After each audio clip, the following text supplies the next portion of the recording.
Vadim from the worst of the skin-burning flash. The white light turned the city into a photographic negative for a moment. Then another flash from the south, and he knew that Philadelphia had gone. The ground and the mighty buildings shook.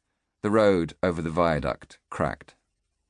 The firestorm had blown itself out by the time it had reached Manhattan Island, leaving only hot, radioactive winds to howl through the artificial canyons. Fools, he tried to say to himself. His voice sounded dry, like the crack of wood snapping in a fire. It didn't sound like him anymore. He wondered, if he stood up and looked to the west, would he see mushroom clouds? Lights in the surrounding buildings winked out, but he could still hear the tinny American pop music. The electromagnetic pulse had apparently not reached Manhattan. Presumably, it had taken out a facility that supplied power to the city. Lights flickered on in some of the surrounding buildings as emergency power kicked in. Some of the light was red, which seemed appropriate to Vadim for a number of reasons. He almost started laughing again, but he knew that if he did, he wouldn't stop, until he put the Stechkin to his head and blew his brains out. Even then, he wasn't sure that would stop him now. He felt cold. No, that wasn't true. He didn't really feel anything. He knew he was cold, though. He couldn't feel his heart beating, his chest rising and falling. He couldn't even feel his wounds. The only thing he felt was the hunger, the need to hunt, to feed. It was all-encompassing. It took everything he had to remain sitting there, not to answer the hunger's call, not to let go of himself. He wondered if he'd still be there, locked in behind his eyes, witness to atrocities at a new level.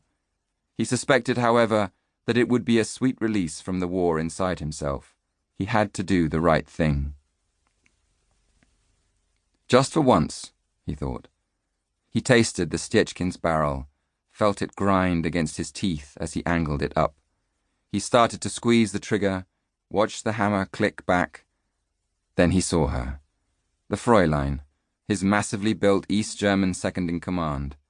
Sergeant Liesel Sauer, of the East German Army, had been transferred to the Spetznaz company he now commanded. After Skull, the Fräulein had been with him the longest.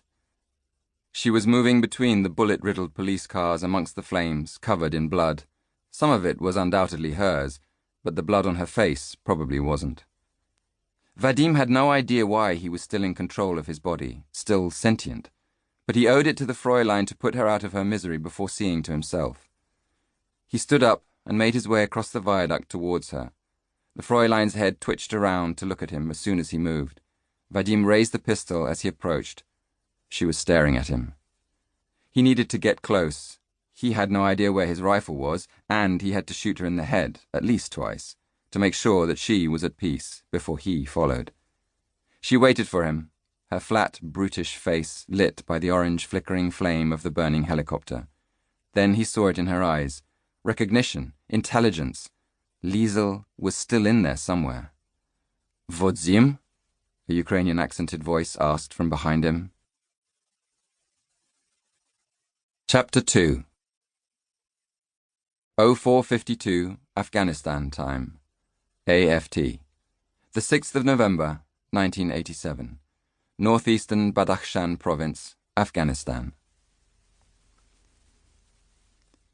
The village was burning, and the Spaniard was dead.